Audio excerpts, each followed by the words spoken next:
Buhay Partless.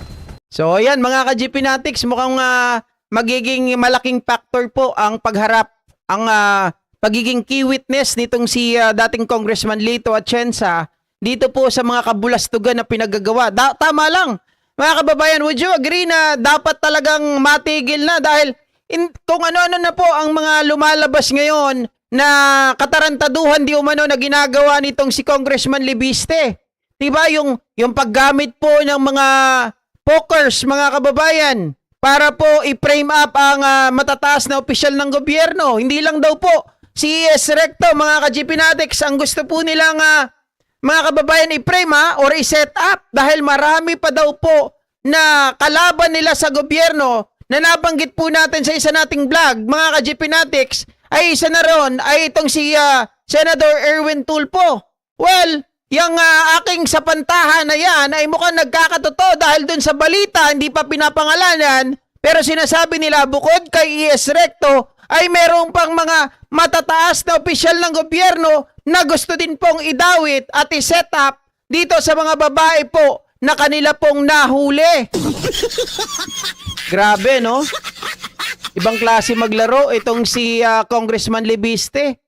Ibang klase maglaro, mga kababayan. Kaya siguro ngayon ay talagang nakikita nyo na ang dating side nitong si Loren Legarda pagdating po kay ERAP ay ilabas ang second envelope.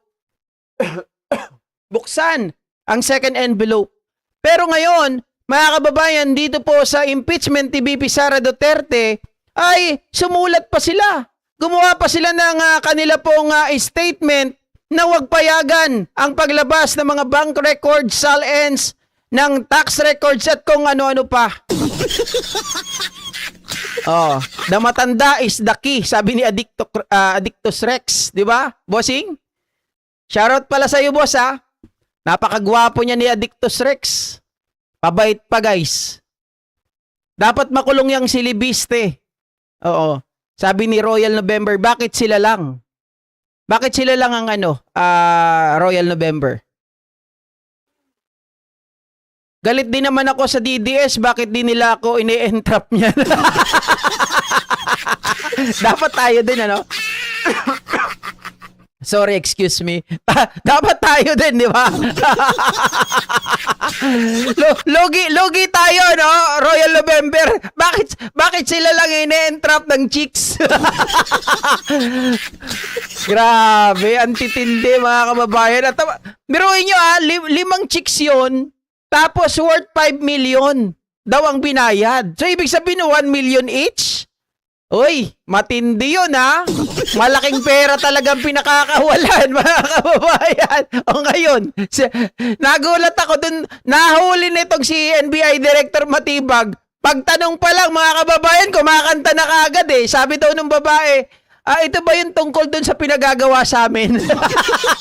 Nung tinanong, nung in-interrogate, ano yung pinagagawa sa inyo? Na kami daw ay pumirma ng affidavit na nagsasabi na kami ay kinukuha ng mga matataas na opisyal ng gobyerno, partikular na itong si ES Recto. Uisit na yan. Nagsalita ka agad. Nilaglag itong si Paras at itong si Libiste. Oh. High class na bilas ang chicks. Mga model pa, no? Ayan si Loren, laki ng galit sa ng isang anak niya. Kaya pala may taglay na kawalang hiyaan. Actually, mga kababayan, may lumalabas pa ngayon na itong si ES Recto daw at itong si Loren Legarda ay mortal daw na magkaaway. Sila daw po ay may malaking hidwaan, mga kababayan, na hindi daw po nagkakasundo. Medyo lumalaki. Ngayon yung kwento, lumalaki ngayon ang chismis tungkol sa kanila. Dahil di umano itong si Loren Legarda, mga kababayan, ay sasama daw po sa majority. Kaya pala nung nakaraan, nung tawag dito, antay tayo ng antay, ng paglipat niya sa majority, lumalabas na ngayon, na ito po yung kanyang pang-trade, mga kababayan. Sasama ako sa majority kay Win Gatchalian, pero kailangan matanggal si ES Recto. Aba, yun pala ang gusto niyang trade.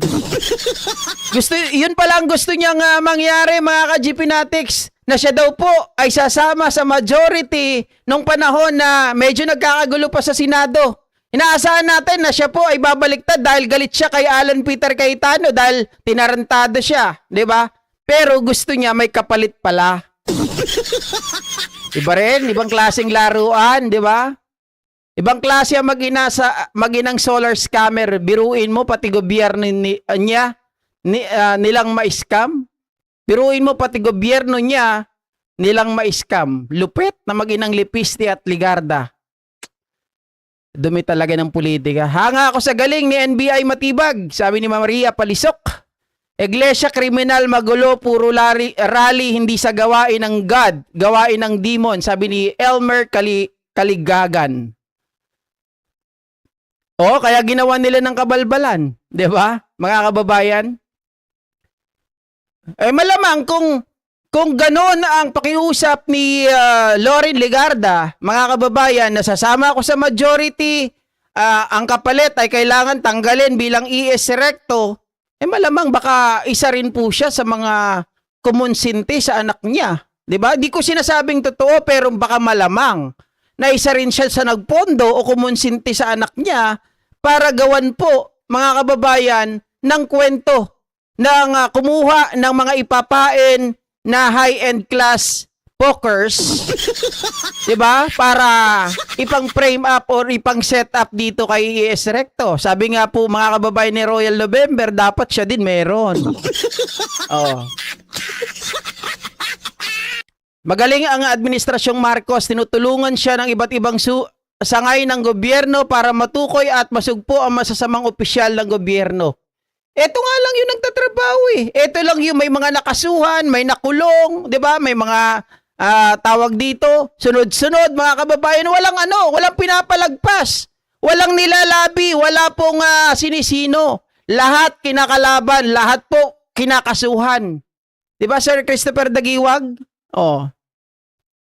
Ngayon, alam na natin mahilig sila sa pakiusapan. Pareho ni Piyakin bakit daw dinala sa ombudsman ang kay Petra. Correct?